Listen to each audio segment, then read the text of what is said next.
আল্লাহ রাব্বুল আলামিন কোরআনে হাকিম ইরশাদ করেছেন, ইয়া আইয়ুহাল্লাযীনা আমানু, হে ঈমানদারগণ,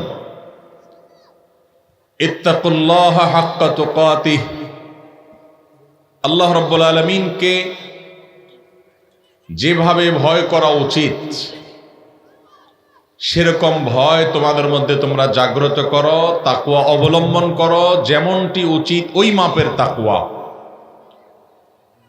ওয়ালা তামুতুন্না ইল্লা ওয়া আনতুম মুসলিমুন, আর তোমরা মুসলিম না হয়ে আল্লাহর কাছে পরিপূর্ণভাবে নিজেকে সমর্পণ করা ছাড়া, আত্মসমর্পণ এবং সারেন্ডার করা ছাড়া মৃত্যুবরণ করবে না। যদি কেউ আল্লাহর কাছে নিজেকে সমর্পণ না করে নিজের নফস, প্রবৃত্তি বা পৃথিবীর অন্য কোনো ব্যক্তি গোষ্ঠীর কাছে নিজের বুদ্ধি, বিবেক, নিজের আনুগত্যকে তার কাছে সঁপে দেয়, এরপরে যদি তার মৃত্যু হয়, তাহলে সেক্ষেত্রে এই মৃত্যু হবে কাফিরের মৃত্যু, বেঈমানের মৃত্যু। আল্লাহ রাব্বুল আলামিন আমাদেরকে সতর্ক করেছেন, ওয়ালা তামুতুন, তোমরা মৃত্যুবরণ করবে না ইল্লা ওয়া আনতুম মুসলিমুন, ঈমানদার হওয়া ছাড়া, ঈমানদার অবস্থায় শুধু যেন মৃত্যুবরণ করতে পারো সেইভাবে প্রস্তুতি গ্রহণ করো। আল্লাহ তাআলা আমাদের সবাইকে আল্লাহর কাছে আত্মসমর্পণ করে পরিপূর্ণভাবে ইসলামে দাখিল হয়ে তারপরে দুনিয়া থেকে যাওয়ার তৌফিক দান করুন। মুহতারাম হাজরিন, ইসলামের সকল বিষয়গুলোকে আমরা দুই ভাগে ভাগ করতে পারি। কিছু আছে করণীয় আর কিছু আছে বর্জনীয়। আল্লাহ রাব্বুল আলামিন কোরআনে হাকিমে আমাদেরকে যত নির্দেশনা দিয়েছেন তার সবগুলোর খোলাসা এবং নির্যাস হলো, কিছু কাজ আমাদেরকে করার নির্দেশ আল্লাহ তাআলা দিয়েছেন, আবার কিছু কাজ ছাড়ার নির্দেশ দিয়েছেন। যেগুলো করার নির্দেশ দিয়েছেন সেগুলো করণীয়, আর যেগুলো ছাড়ার নির্দেশ দিয়েছেন সেগুলো হলো বর্জনীয়। এই করণীয় কাজগুলো করা আর বর্জনীয় কাজগুলো ছাড়া, এই দুইটাকে যখন একত্র করা হবে তার নাম হলো তাকওয়া, তার নাম হলো ইসলামে পরিপূর্ণভাবে দাখিল হওয়া, প্রবেশ করা। এই দুইটার মাধ্যমে আমরা পরিপূর্ণ মুসলমান হতে পারব। আমাদের সমাজে বেশিরভাগ মুসলমানরা আমরা ইসলামের করণীয় কাজগুলোর গুরুত্ব টুকটাক জানি, কিন্তু বর্জনীয় কাজগুলো ছাড়ার গুরুত্ব আমরা এতটা বুঝি না। অথচ তাকওয়া বলতে যা বোঝানো হয় সেটা শুধুমাত্র করণীয় কাজগুলো করা নয়, বরং করণীয় কাজগুলো করার পাশাপাশি অন্যায়, পাপাচার, অপরাধ, গুনাহ এবং হারাম কাজগুলো বর্জনও আমাদেরকে করতে হবে। তা না হলে আমরা কখনো মুসলিম হিসাবে পরিপূর্ণ মুসলমান, পরিপূর্ণ আত্মসমর্পণকারী হতে পারবো। আল্লাহ রাব্বুল আলামিন আমাদেরকে আল্লাহর সমস্ত আদেশগুলো মানা এবং সকল নিষেধগুলোকে খুঁটে খুঁটে জেনে জেনে সেগুলো থেকে যোজন যোজন দূরে বিরত থাকার, বেঁচে থাকার তৌফিক দান করুন। মুহতারাম হাজরিন, নবী করিম সাল্লাল্লাহু আলাইহি সাল্লাম বলেছেন, সহিহ বুখারী এবং মুসলিম একযোগে বর্ণনা করেছে, তিনি সাহাবী আবু হুরায়রা রাদিয়াল্লাহু তাআলা আনহুর বরাতে তার সূত্রে বর্ণিত হাদিসে আমাদেরকে নির্দেশ দিয়েছেন, আমাদেরকে আদেশ করেছেন, মা নাহাইতুকুম আনহু, তোমাদেরকে আমি যে সমস্ত কাজ করতে নিষেধ করেছি, ফাজতানিবুহু, তোমরা সেগুলো থেকে বিরত থাকো, বেঁচে থাকো। এ হাদিসের দিকে একটু তীক্ষ্ণ দৃষ্টি দেবেন, একটু গভীরভাবে লক্ষ্য করবেন। নবীজি সাল্লাল্লাহু আলাইহি সাল্লাম বলছেন, আমি যা তোমাদেরকে করতে নিষেধ করেছি সেগুলোকে থেকে তোমরা বিরত থাকবে, দূরে থাকবে, বেঁচে থাকবে, নিষিদ্ধগুলো করবে না। এখানে ফুল স্টপ। নিষিদ্ধ কোনো কাজ তোমরা করবে না। এরপরে বলছেন, ওয়ামা আমারতুকুম বিহি ফাতু মিনহু মাসতাতাতুম, আর তোমাদেরকে যে সমস্ত কাজ আমি করতে নির্দেশ দিয়েছি, যে সমস্ত কাজ করার জন্য আদেশ জারি করেছি, সেগুলো তোমরা পালন করো যতটুকু সাধ্যে কুলায়। তার মানে নবী করিম সাল্লাল্লাহু আলাইহি সাল্লাম আমাদেরকে যা করতে বলেছেন সেগুলো তো করতেই হবে। কোনোটা করতে যদি আমাদের সাধ্যের বাইরে চলে যায়, যে এটা আমি করতে পারি না, তাহলে সেটা ছাড় আছে, যে আমি সামর্থ্য নাই, আমার করতে পারি না, নিরুপায়, দেয়ালে পিঠ থেকে গেছে, আল্লাহ মাফ করবেন যদি এরকম পর্যায়ে চলে যায়। কিন্তু যেগুলো নিষেধ করেছেন সেগুলোর কথা বলতে গিয়ে নবীজি সাল্লাল্লাহু আলাইহি সাল্লাম বলেছেন, আমি যা তোমাদের নিষেধ করেছি সেগুলো থেকে তোমরা বেঁচে থাকবে।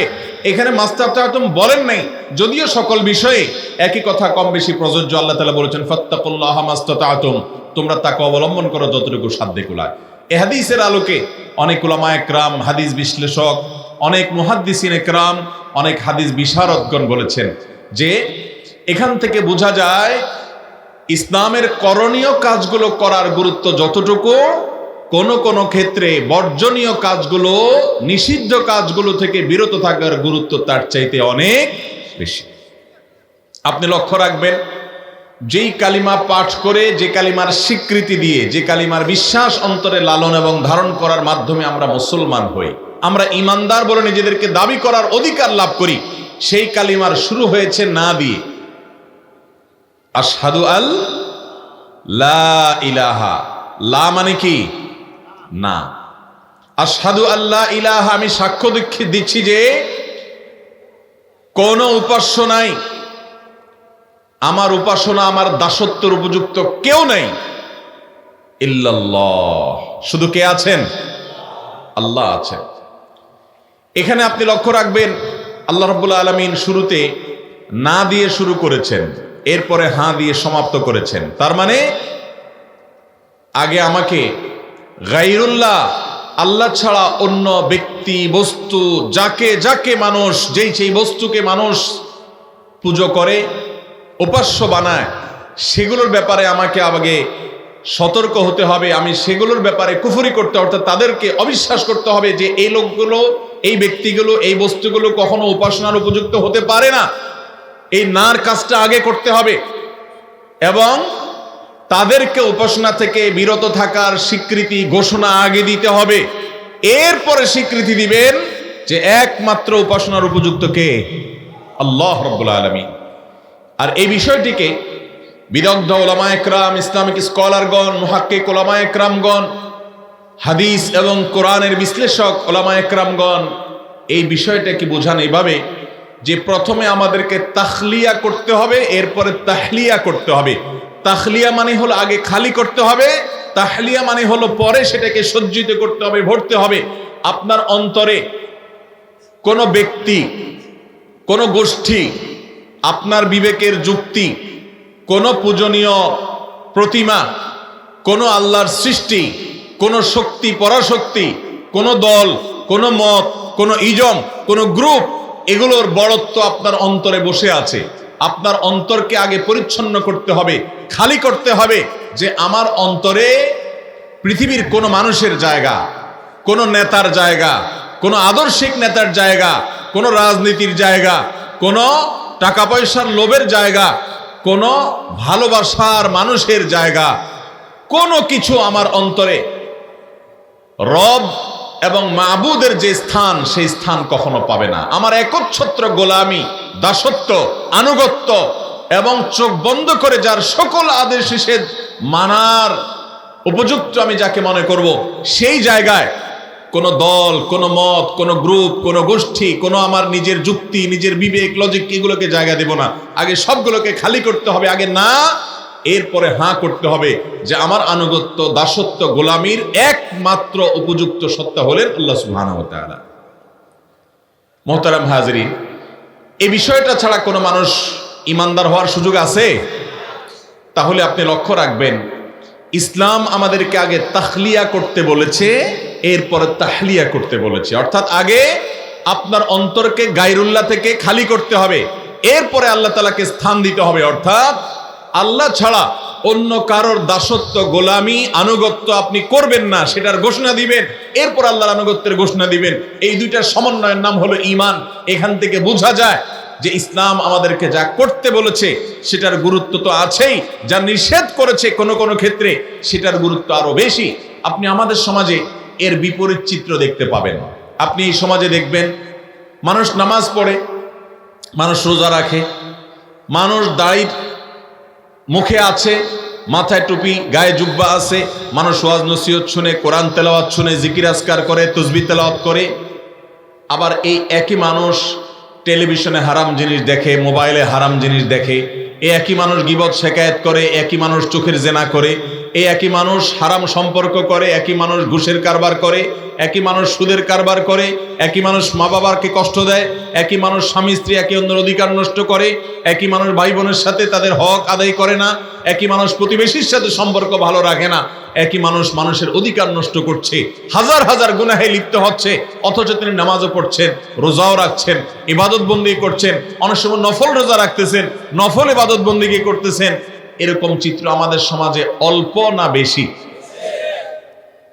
মোহতারাম হাজরিন, ওমর ইবনে আব্দুল আজিজ রাহিমাহুল্লাহ মুসলমানদের ইতিহাসের এমন একজন শাসক ছিলেন, বরং মানব ইতিহাসের এমন একজন শাসক ছিলেন যে স্মরণকালে এরকম ন্যায়পরায়ণ শাসক পৃথিবীর মানুষ আরেকজনকে দেখাতে পারে না, খোলাফায়ে রাশেদা ছাড়া, নবী সাল্লাল্লাহু আলাইহি ওয়াসাল্লামের শাসন ছাড়া। যে ওমর ইবনে আব্দুল আজিজের শাসনকাল নিয়ে মুসলমানরা কিয়ামত পর্যন্ত গর্ব করতে পারবে যে অন্য কোন ধর্মের মানুষের এরকম একজন শাসক এনে দেখাও, যে শাসক পৃথিবীতে ইনসাফ কাকে বলে, ন্যায় কাকে বলে, নিষ্ঠা কাকে বলে, ন্যায় বিচার কাকে বলে, এটা কিভাবে প্রতিষ্ঠা করে গেছেন, কিভাবে মানুষের জন্য নিজেকে নিবেদন করতে হয়, কিভাবে একজন যোগ্য শাসক হতে হয়, এই দৃষ্টান্ত মানব ইতিহাসের সামনে, গোটা বিশ্ব মানবতার সামনে, কিয়ামত পর্যন্ত আগত মানুষের সামনে সবচেয়ে উৎকৃষ্ট উদাহরণ পেশ করেছেন খোলাফায়ে রাশেদা এবং নবী সাল্লাল্লাহু আলাইহি ওয়াসাল্লামের পরে যিনি, তার নাম হলো ওমর ইবনে আব্দুল আজিজ রাহিমাহুল্লাহ। মোহতারাম হাজরিন, সেই ওমর ইবনে আব্দুল আজিজ রহমতুল্লাহি আলাইহি বলেছেন, অনেকে মনে করে যে অনেক নফল নামাজ পড়লাম, অনেক নফল রোজা রাখলাম, দান সাদাকা করলাম, তাসবিহ তেলাওয়াত করলাম, অনেক ইবাদত বন্দেগী করলাম, এর নাম তাকওয়া। তিনি বলেছেন যে অনেকে এই কাজগুলো করে আবার পাশাপাশি অনেক গুনাহের কাজে লিপ্ত, এটা কখনো তাকওয়া নয়, এটা কখনো আল্লাহ ভীরুতা নয়, এটা কখনো মুত্তাকির কাজ নয়। তাহলে মুত্তাকির কাজ কি? তাকওয়া কাকে বলে? তিনি নিজেই জবাব দিচ্ছিলেন যে তাকওয়া হলো আপনি ফরজ বিধানগুলো মানবেন, মোটা মোটা মেইন ফরজ বিধানগুলো মানবেন, ৫ ওয়াক্ত নামাজ পড়বেন, রমজানের রোজা রাখবেন, মা বাবার আনুগত্য করবেন, এবং ফরজ হজ, ফরজ হলে হজ করবেন, জাকাত ফরজ হলে জাকাত দিবেন, ফরজ কাজগুলো মেইন মোটা মোটা সামান্য কয়েকটা কাজ করবেন। আর যেগুলো আল্লাহ তাআলা হারাম করেছেন, নিষিদ্ধ ঘোষণা করেছেন, সেগুলো থেকে বেঁচে থাকবেন, আপ্রাণ চেষ্টা করবেন। আপনি কারোর হক নষ্ট করবেন না, আপনি কাউকে কষ্ট করবে দিবেন না, আঘাত দিবেন না, আপনি কারোর সাথে দুর্ব্যবহার করবেন না, আপনি হারামে লিপ্ত হবেন না, চোখ দিয়ে হারাম জিনিস দেখবেন না, মুখ দিয়ে হারাম কথা বলবেন না, পাও দিয়ে হারাম দিকে যাবেন না, হাত দিয়ে হারাম কাজ করবেন না। আপনি হারাম থেকে বেঁচে থাকার জন্য সংগ্রাম চালাবেন আর ফরজ কাজগুলো করবেন। এই দুইটার নাম হলো তাকওয়া। এর পাশাপাশি যদি আপনি নফল কাজ করতে পারেন ভালো, না করতে পারলে কোনো অসুবিধা। আপনি জীবনে কোনো নফল নামাজ পড়েন নাই, আপনি জীবনে কোনো নফল আমল করেন নাই, এর জন্য আল্লাহর কাছে আপনাকে জবাবদিহি করতে হবে না। কিন্তু আপনি এই চোখ দিয়ে অনবরত ফেসবুকে, ইউটিউবে হারাম জিনিস দেখছেন, আপনার এই মুখ দিয়ে অনবরত মানুষের পেছনে গীবত শেকায়েত করছেন, চগলখড়ি করছেন, গালিগালাজ দিচ্ছেন, মুখ খারাপ করছেন, বউয়ের সাথে, অধীনস্থ লোকের সাথে, যাত্রার সাথে রাগ হলে আপনি এই মুখ দিয়ে অন্যায় কাজ করছেন, খারাপ কথা বলছেন। জবাবদিহি করা লাগবে কি লাগবে না? মা ইয়ালফাযু মিন কাওলিন ইল্লা লাদাইহি রাকীবুন আতীদ। আল্লাহ বলছেন এই মুখ দিয়ে এমন কোন শব্দ, এমন কোন বাক্য, এমন কোন অক্ষর উচ্চারিত হয় না যেটি আল্লাহর সংরক্ষণকারী ফেরেশতারা সংরক্ষণ করে না। এই দুই ঠোঁট দিয়ে, আমাদের এই মুখ দিয়ে আমরা যাই বলি, ভাইরা আমার, যেই কোনো কথা আপনি উচ্চারণ করেন সাথে সাথে সেটা সংরক্ষিত হয়ে যায়, লিপিবদ্ধ হয়ে যায়, সেটা নোট হয়ে যায়, কাউন্ট হয়ে যায়। এটা হয় আপনার নেক আমলের পাল্লায় উঠবে, আর না হলে বদ আমলের পাল্লায় উঠবে। এই জন্য আল্লাহ তাআলা কোরআনে কারীম অন্য আয়াতে বলেছেন, ইন্নাস সামআ ওয়াল বাসারা ওয়াল ফুআদ কুল্লু উলাইকা কানা আনহু মাসউলা। তোমাদের এই চোখ, তোমাদের এই কান, তোমাদের এই চোখ, তোমাদের এই অন্তর, প্রতিটি অঙ্গ সম্পর্কে আল্লাহ জিজ্ঞাসা করবেন, এই চোখ দিয়া জীবনে কি কি দেখেছিলা, পুঙ্খানুপুঙ্খ হিসাব নেওয়া হবে। দুনিয়ার মেশিন ভুল করতে পারে, আল্লাহ রাব্বুল আলামিনের ফেরেশতারা কাউন্ট করতে কোনো কিছু ভুল করবে না। এজন্য কিয়ামতের দিন পাপিষ্ঠ মানুষ, অপরাধী মানুষ, পাপাচারে লিপ্ত মানুষ, নিজের প্রতি নিজে অবিচার করা মানুষ, সে দেখবে মা লিহাদাল কিতাব লা ইউগাদিরু সাগীরাতান ওয়ালা কাবীরা ইল্লা আহসাহা। কিয়ামতের দিন সে দেখবে কোথাকার কোন চিপায় কোন অন্ধকারে সামান্য 1 সেকেন্ডের অপরাধ করেছিলাম, কেউ টের পাইনি, আমার নিজেরও মনে ছিল না, সেটাও এখানে লেখা আছে। মা লিহাদাল কিতাব, এটা কেমন আশ্চর্যজনক গ্রন্থ, এটা কেমন দপ্তর যে এখানে আমার জীবনের সব কিছু আছে। লা ইউগাদিরু সাগীরাতান ওয়ালা কাবীরাতান ইল্লা আহসাহা, ছোট বড় এমন কিছু নাই যেটা এর মধ্যে নাই। মুহতারাম হাজরিন, সেই দিন হারাম কাজে লিপ্ত মানুষগুলো প্রত্যেকটা কাজের হিসাব দেওয়া লাগবে। আল্লাহ তাআলা আমাদের সবাইকে হারাম কাজ থেকে বেঁচে থাকার গুরুত্ব বুঝার তৌফিক দান করো। মুহতারাম হাজরিন, ওমর ইবনে আব্দুল আজিজ রাহিমাহুল্লাহর এই যে কথা, এই কথাটি আপনাকে আমাকে সবসময় মাথায় রাখতে হবে। তাকওয়া অনেক নফল কাজ করার নাম নয়, তাকওয়া অনেক নফল ইবাদতের নাম নয়, নফল দান সাদেকা করার নাম নয়। এগুলো তাকওয়া হবে, কিন্তু তাকওয়ার মূল বিষয় হলো ফরজ কাজগুলো করা, হারাম কাজগুলো বেঁচে থাকা। আপনি মোটা দাগে হারাম কাজের তালিকা, ফরজ কাজের তালিকাটা যদি করেন, ফরজ কাজগুলো আপনার জীবনে আছে কিনা, হারাম কাজগুলো থেকে আপনি বেঁচে আছেন কিনা, ব্যাস এই দুইটা জিনিস যদি আপনি ভালো করে দেখেন ঠিকঠাক মতো, এবং এই তালিকা ধরে ধরে যদি আপনি আগান, আল্লাহর খাতে আপনি মুত্তাকি হতে পারবেন, আপনি খাঁটি মুসলমান হতে পারবেন, আপনি আল্লাহর প্রিয় বান্দা হতে পারবেন, এবং আপনি নবী সাল্লাল্লাহু আলাইহি ওয়াসাল্লাম বাতানো দ্বীনের পথে আপনি পরিচালিত হয়েছেন, সেই দাবি আপনি করতে পারেন, সেই প্রাউড আপনার ফিল হতে পারে। আল্লাহ তাআলা আমাদের সবাইকে সেরকম মুসলমান হওয়ার তৌফিক দান করুন। আমাদের সমাজে বেশিরভাগ মানুষ ইসলামের করণীয় কাজগুলোর গুরুত্ব আমরা বুঝি, কিন্তু বর্জনীয় কাজগুলো ছাড়ার গুরুত্ব আমরা বুঝি, যার কারণে যেই লোকটা নামাজ পড়ে সেই লোকটা আবার গোপনে গোপনে মোবাইলে হারাম জিনিস দেখে। যে রবের নির্দেশে আপনি নামাজ পড়ছেন, সেই রবের নির্দেশে আপনার চোখের গুনাহ থেকে বাঁচা লাগবে কি লাগবে না? এই জন্য ভাইরা আমার, ওমর ইবনে আব্দুল আজিজ রহমতুল্লাহ আলাইহির এই কথা আমাদের মাথায় রাখতে হবে যে নফল কাজ করতে পারলে ভালো, সেটা তাকওয়া হিসাবে কাউন্ট হবে, কিন্তু তার আগে আমাদেরকে জেনে রাখতে হবে তাকওয়া মূলত বলাই হয় হলো ফরজ কাজ করা, হারাম কাজ ছাড়া। আমার সাথে বলেন, তাকওয়া বলা হয় ফরজ কাজগুলো করা আর হারাম কাজগুলো। মুহতারাম হাজরিন, আবু হুরায়রা রাদিয়াল্লাহু তাআলা আনহু, তার থেকে একটা হাদিস মুসনাদে আহমদে এবং তিরমিজিতে বর্ণিত হয়েছে। তিনি বলেছেন যে নবী আলাইহিস সালাম তাকে হাত ধরে খুব স্নেহ ভরে একবার বলেছেন, ইত্তাকিল মাহারিম। আবু হুরায়রা, তুমি হারাম কাজগুলো খুঁটে খুঁটে খুঁটে খুঁটে জেনে জেনে কোনটা হারাম, সুদ খাওয়া হারাম, ঘুষ খাওয়া হারাম, গালিগালাজ করা হারাম, মানুষকে কষ্ট দেওয়া হারাম, মানুষের অধিকার নষ্ট করা হারাম, চোখ দিয়ে জেনা করা হারাম, মন দিয়ে জেনা করা হারাম, হারাম রিলেশন করা হারাম, এই হারাম এর তালিকা জেনে তুমি হারাম কাজগুলোকে বেছে বেছে বেছে বেছে সেগুলা থেকে বেঁচে থাকো। তোমার আঁচলকে, তোমার দামানকে, তোমার নিজেকে, তোমার অস্তিত্বকে হারাম কাজ থেকে দূরে সরাও। এটা যদি করতে পারো, ইত্তাকিল মাহারিম, এই কাজটা যদি করতে পারো, তাকুন আবাদান নাস, তুমি এই সব মানুষের মধ্যে, গোটা সমাজের মধ্যে সবচেয়ে বড় ইবাদত গুজার হিসাবে আল্লাহর খাতায় গণ্য হবা, যদি তুমি হারাম থেকে বেঁচে থাকতে পারো। ভাইরা আমার, আমাদের সমাজে সবচেয়ে বেশি ইবাদত গুজার কাকে বলা হয় বলেন তো? আমরা সবচেয়ে বেশি ইবাদত গুজার কাকে বলি? যেই লোকটা মসজিদে ঢুকে সহজে বের হয় না, সারাক্ষণ তাসবিহ পড়ে, তাই না?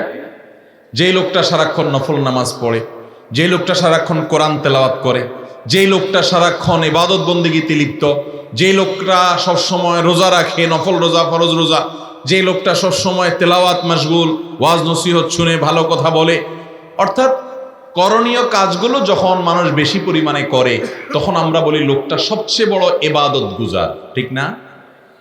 অথচ নবীজি সাল্লাল্লাহু আলাইহি সাল্লাম আবু হুরায়রাকে বলছেন, ইত্তাকিল মাহারিম, করণীয় কাজগুলো তো করবে ঠিক আছে, কিন্তু বিশেষ গুরুত্ব দিয়ে হারামগুলো থেকে বেঁচে থাকবে।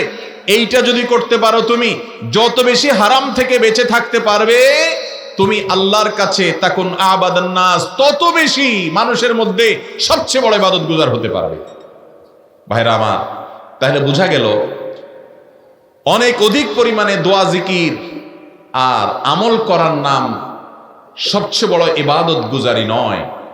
সবচেয়ে বড় ইবাদত গুজার হওয়ার রহস্য ভিন্ন জায়গায়। সেটা কোথায়? হারাম বর্জন করা, অন্যায় কাজ ছাড়া গুনাহের কাজ পরিত্যাগ করার মধ্যে। আল্লাহ তাআলা আমাদের সবাইকে হারাম কাজ বর্জনে গুরুত্ব বোঝার তৌফিক দান করুন। হারাম কাজ থেকে বেঁচে থাকার চেষ্টা করব তো ইনশাআল্লাহ। আমাদের সমাজে ইসলামের করণীয় কাজগুলো করার মানুষ যাও পাওয়া যায়, বর্জনীয় কাজগুলো ছাড়ার মানুষ পাওয়া যায়, অথচ সেটার গুরুত্ব অনেক ক্ষেত্রে করণীয় কাজগুলো করার চাইতে অনেক বেশি। অতএব আমরা খুঁটে খুঁটে আমাদের জীবন থেকে হারামের তালিকা বের করব। আপনি একটা খাতা কলম নিয়ে বসে আপনি হিসেব করেন আপনার দ্বারা কি কি হারাম কাজ হয়। প্রায় মুখ দিয়ে খারাপ কথা বের হয়ে যায়, রাগ হলে গালিগালাজ বের হয়ে যায়। মানুষকে নিয়ে পেছনে সমালোচনা করার বদভ্যাস আছে। একজনের কথা আরেকজনের কাছে লাগিয়ে আরেকজনের কাছে ভালো সেজে মিথ্যা কথা বলে চগলখড়ি করার চরিত্র আছে আমার খারাপ। আপনি লেখেন যে আমি মোবাইলে, ফেসবুকে, ইউটিউবে ওয়াজ শোনার নাম দিয়ে অনেক হারাম জিনিস দেখে মজা নেই, এই বদভ্যাস আছে আমার। আপনি লেখেন আমি টাকার লোভ পাইলে হালাল হারাম বাজ বিচার করি না, চোখ বন্ধ করে অন্ধকারের জগতে আমি হাত দেই এবং হারামের দিকে হাত বাড়াই, বদভ্যাস আছে, লোভ আমার আছে। আমি আরেকজনের টাকা পয়সা, জমি জমা, দুনিয়ার সম্পদ দেখলে ঠিক থাকতে পারি না, আমিও এটার জন্য লোভী হয়ে যাই, পাগল পরা হয়ে যাই। আমার মধ্যে এই রোগটা আছে। তালিকা করেন, তালিকা করার একটা গুরুত্ব আছে ভাই। আপনি যখন তালিকা করে ফেলবেন, কাউকে দেখানোর দরকার নেই, নিজে নিজে দেখেন যে আমার মধ্যে এই 20টা 30টা 35টা হারাম খারাপ জিনিস আছে, নিয়মিত আমি সেগুলো করি, অথচ কোরআনে হাদিসে সেগুলো নিষেধ করা আছে। আমার অন্তরে হিংসা আছে, আমার অন্তরে অহংকার আছে, আমার অন্তরে দুনিয়ার মোহ আছে, আমার অন্তরে আত্মপ্রসাদ আছে। আমি নিজের প্রতি নিজেকে নিজে অনেক বড় কিছু মনে করি, মানুষকে তুচ্ছতাচ্ছিল্য করি, মানুষকে ছোট মনে করি, আমার মধ্যে অনেক বদরোগ আছে। সেগুলো সব তালিকা করেন, এরপরে একটা একটা করে ধরে জীবন থেকে সেগুলোকে দূর করে দেন। চেষ্টা করেন, স্ট্রাগল করেন, যুদ্ধ করেন, সংগ্রাম করেন, আল্লাহর কাছে পানা চান। আপনি যদি এই কাজটা করতে পারেন, নবী আলাইহিস সালামের বাতানো পদ্ধতি অনুযায়ী আপনি হবেন সমাজের সবচেয়ে বড় ইবাদত গুজার, আপনি হবেন সমাজের সবচেয়ে বড় মুত্তাকি, আপনি হবেন সমাজের সবচেয়ে বড় পরহেজগার। এই যে আমরা পরহেজগার বলি, পরহেজ শব্দ উর্দু ফার্সিতে পরহেজগার মানেই হলো, এটা ফার্সি শব্দ, পরহেজ মানে বাঁচা, পরহেজগার মানে যে বেঁচে থাকে, মানে হারাম থেকে বেঁচে থাকে। অথচ হারাম থেকে বাঁচার তেমন কোনো গুরুত্ব আমাদের মধ্যে নাই। আমরা হারাম থেকে বাঁচার ব্যাপারে একেবারে অবহেলা করি। বেশিরভাগ মানুষ দেখবেন যে করণীয় কাজ যাই করি না করি, হারামের মধ্যে আমরা সারাক্ষণ হাবুডুবু খাই, সারাক্ষণ আমরা হাবুডুবু খেতে থাকি। আমাদের সমাজে হারামে লিপ্ত হওয়াটাকে এত খারাপ মনে করা হয় না, অথচ এটা হলো সবচাইতে খারাপ জিনিস। অতএব আমরা হারাম থেকে বেঁচে থাকার জন্য সংগ্রাম করব তো ইনশাআল্লাহ, চেষ্টা করব তো ইনশাআল্লাহ। হারামের তালিকা করবেন তো ইনশাআল্লাহ, হারামের তালিকা করবেন যে আপনার মধ্যে আমার মধ্যে কি খারাপ জিনিস আছে, এরপর একটা একটা করে পরিত্যাগ করব। আরশ আজিমের মালিক আমাদেরকে তৌফিক দান করুন। হারাম থেকে বেঁচে থাকবেন কিভাবে, বুদ্ধি কি, পরামর্শ কি, উপায়টা কি? উপায় নাম্বার 1, যে কথাটা বললাম, অর্থাৎ কোনটা আল্লাহ তাআলা হারাম করেছেন, নিষেধ করেছেন, সে সম্পর্কে জেনে আপনার মধ্যে সেগুলোর কোনটা কোনটা আছে পারলে একটু একটা ডায়েরিতে নোট করে ফেলেন এবং প্রায় দিন ওইটা উল্টে একবার করে একটু দেখেন। দেখলে আপনার ভিতরে বিবেচনা বোধ আসবে, জাগ্রত হবে, আপনার ভিতরে চেতনা জাগবে যে আমি হারাম, এতগুলো হারাম আমি বয়ে বেড়াচ্ছি, আমার মধ্যে আছে। আপনার মধ্যে ভালো হওয়ার তাগাদা ফিল হবে। ভাইরা আমার, একসময় মানুষকে ভালো হতে হয়। আমরা কবরমুখী জীবনে এগিয়ে যাচ্ছি, প্রতিদিন কবরের দিকে আমাদের একটা দিন চলে যাচ্ছে, একটা কদম আগায় যাচ্ছে। কখন মালাকুল মউত হাজির হবে আমরা জানি না। নিজেদেরকে সংশোধন করতে হবে কি হবে না ভাই? ইয়াউমা লা ইয়ানফা'ু মালুন ওয়ালা বানুন ইল্লা মান আতাল্লাহ বিকলবিন সালিম। এই টাকা পয়সা, সহায় সম্পদ, পরিবার পরিজন যেগুলো নিয়ে সারাদিন মত্ত, এর কোনোটা কাজে আসবে না ভাই। অন্তরটাকে পরিচ্ছন্ন করে, পবিত্র করে এটা নিয়ে যদি যেতে পারেন, তাহলে এটা আল্লাহর কাছে কাজে দিবে। আল্লাহ বলবেন তোমাকে একটা পরিচ্ছন্ন অন্তর দিয়ে পাঠাইছিলাম, সেখানে গুনাহ দিয়ে এটাকে কালো করে নিয়ে আসছো, এজন্যই শাস্তি হবে। এজন্য ভাইরা, হারাম থেকে বাঁচার জন্য, গুনাহ থেকে বাঁচার জন্য তালিকা করতে হবে। তালিকা করে ওইটা মাঝে মধ্যে দেখবেন। শুধু দেখলেই আপনার ভিতরে এক ধরনের বিবেচনা তৈরি হবে যে আমার এগুলো থেকে বাঁচা দরকার। নাম্বার 2, দ্বিতীয় করণীয় হলো হারাম থেকে বাঁচার জন্য হারাম কাজগুলোর যে ক্ষতিকর দিক দুনিয়াতে এবং আখেরাতে, আমরা মুখে বলি হারামে আরাম নাই, অথচ খুব আরামের সাথে হারাম কাজ করি। ঠিক না বেঠিক? হারামে আরাম আছে? নাই। করতে সাময়িক একটু আরাম মনে হতে পারে, কিন্তু আরামের পরে আবার ব্যারাম আছে না নাই? আপনি চোখ দিয়ে কোনো একজন সুন্দরী নারীকে দেখলেন, কোনো একজন অশ্লীল বেপর্দা নারী, তাকে আপনি ফেসবুকে, ইউটিউবে, ছবিতে, ভিডিওতে, নাটক দেখার নাম করে, সিনেমা দেখার নাম করে, অ্যাডভার্টাইজ দেখার নাম করে, পত্রিকা দেখার নাম করে আপনি দেখলেন। দেখে মনের যত স্বাদ আছে স্বাদ মিটিয়ে আপনি তাকে দেখলেন। দেখে আপনি স্বাদ পাবেন, ঠিক আছে, কিন্তু এই নগদ স্বাদের পর যখন আপনি হাতের নাগালে পেলেন না তাকে, তখন আপনার মধ্যে অস্থিরতা কাজ করবে কি করবে না বলেন? মনের মধ্যে অশান্তি আসবে কি আসবে না? প্রতিটা হারাম কাজ মানুষকে সাময়িক আনন্দ দিলেও স্থায়ীভাবে তাকে বিষাদের মধ্যে ফেলে দেয়। এজন্য হারাম কাজগুলোর ক্ষতিকর দিকগুলো নিয়ে গবেষণা করবেন, স্টাডি করবেন, এবং সেগুলো যত বেশি স্টাডি করবেন হারাম থেকে বাঁচার তাগাদা আপনার ভিতরে তৈরি হবে। নাম্বার 3, হারাম থেকে বাঁচার জন্য আপনি আল্লাহ রাব্বুল আলামিনের কাছে পানাহ চাইবেন। আল্লাহ, আপনি আমাকে তাকওয়া নসিব করেন। আল্লাহ, আপনি আমাকে গুনাহ থেকে বাঁচার তৌফিক দান করেন। আল্লাহুম্মা আতি নাফসি তাকওয়াহা ওয়া যাক্কিহা ওয়া আনতা খায়রু মান যাক্কাহা আনতা ওয়ালিয়্যুহা ওয়া মাওলাহা। আল্লাহুম্মা আতি নাফসি তাকওয়াহা, আল্লাহ আমার প্রবৃত্তিকে, আমার নফসকে, আমাকে আপনি মুত্তাকি হওয়ার তৌফিক দান করেন, হারাম কাজ ছাড়ার তৌফিক দান করেন। ওয়া যাক্কিহা ওয়া আনতা খায়রু মান যাক্কাহা, আমাকে আপনি পরিশুদ্ধ করে দেন, আমাকে আপনি পবিত্র করে দেন গুনাহ থেকে। আল্লাহর কাছে পানাহ চান। আর 4 নম্বর করণীয় হলো হারামের পরিবেশ থেকে বের হয়ে আসেন। কিছু হারাম আছে যেগুলো পরিবেশের কারণে হয়, ওই পরিবেশ থেকে সরে আসবেন, আল্লাহ তাআলা বাঁচার তৌফিক দিবেন। স্মার্টফোনের কারণে হারাম থেকে বাঁচতে পারেন না, এই ফোন ছেড়ে দিয়ে বাটন ফোনে চলে যান। কোনো বন্ধুর কারণে হারাম থেকে বাঁচতে পারেন না, ওই বন্ধুদের দল ত্যাগ করে দেন আল্লাহকে খুশি করবার জন্য। জান্নাতে তো সহজ না ভাই, কাউকে ত্যাগ করতে পারবেন না, কাট করতে পারবেন না, ছাড়তে পারবেন না, পরহেজ করতে পারবেন না, তাকওয়া অবলম্বন করতে পারবেন না, আপনি আল্লাহকে খুশি করবেন আর জান্নাত পাবেন। এটা মায়ের হাতের মোয়ানা ভাই। বুকে হাত দিয়ে বলতে পারবেন জীবনে আল্লাহর জন্য কয়টা স্যাক্রিফাইস করেছেন? বিশাল বন্ধু, তারা ছাড়া বাঁচেন না, কিন্তু তার সাথে থাকলে গীবত হয়, সমালোচনা হয়, মেয়েদের নিয়ে আলাপ সালাপ হয়, ইফটিজিং হয়, হারাম আলাপ হয়। এই জন্য এই বন্ধুদেরকে আল্লাহর জন্য কোরবানি করে দিলাম, কাট করে দিলাম। কোন একটা পরিবেশ, কোন একটা চাকরি, লোভনীয় চাকরি কিন্তু হারাম উপার্জন, আল্লাহকে খুশি করবার জন্য কাট করে দিলাম, ছেড়ে দিলাম, কষ্টে চলে আসলাম, লোভ ছেড়ে কষ্টের জীবন যাপন করলাম। এরকম জীবনে কয়টা স্যাক্রিফাইস করার তৌফিক হয়েছে? ফজরের সময় উঠতে কষ্ট হয়, কনকনে শীত, আরামের ঘুম রেখে উঠতে মনে চায় না, আল্লাহকে খুশি করবার জন্য আরাম ত্যাগ করে দিলাম, কষ্ট সহ্য করে নিলাম, ত্যাগ করলাম। এই ত্যাগগুলোর বিনিময়ে কিন্তু জান্নাত পাওয়া যাবে। নবী সাল্লাল্লাহু আলাইহি ওয়াসাল্লাম বলেছেন, হুফফাতিল জান্নাতু বিল মাকারিহ, জান্নাতের চতুর্পাশকে কষ্টদায়ক কাজ দিয়ে ঘিরে রাখা হয়েছে। একটা একটা কাজ যেটা করতে কষ্ট হয়, টাকা পয়সার লোভ, ছাড়তে আরাম লাগে না কষ্ট হয়? কথা বলেন। হারাম টাকার লোভ, চাইলে রাতারাতি আঙ্গুল ফুলে কলা গাছ হয়ে যেতে পারেন, কিছুদিনের মধ্যে বড়লোক হয়ে যেতে পারেন, শুধু 2 নম্বর পথে গেলেই হয়।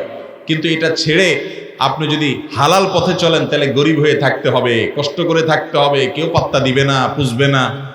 এই জীবন যাপন করাটা, হারামের লোভ ছাড়াটা, এটা কষ্টের কাজ না? প্রতিটা হারাম এটা বর্জন করতে কষ্ট হয়। নবী সাল্লাল্লাহু আলাইহি ওয়াসাল্লাম বলেছেন, হুফফাতিল জান্নাতু বিল মাকারিহ, জান্নাতকে ঘিরে রাখা হয়েছে, এটাকে চতুর্পাশে অসংখ্য এমন কাজ দিয়ে ঘিরে রাখা হয়েছে যে কাজগুলো করতে অনেক কষ্ট হয়। এই কষ্ট করে যে কাজ করলেন, একটা একটা করে বাধা অপসারণ হয়, হতে হতে আপনি জান্নাতের দিকে আগায় যান। এই জন্য আল্লাহর জন্য ত্যাগ করার অভ্যাস গড়ে তুলবো তো ইনশাআল্লাহ, হারাম কাজ বর্জনের মানসিকতা তৈরি করবো তো ইনশাআল্লাহ।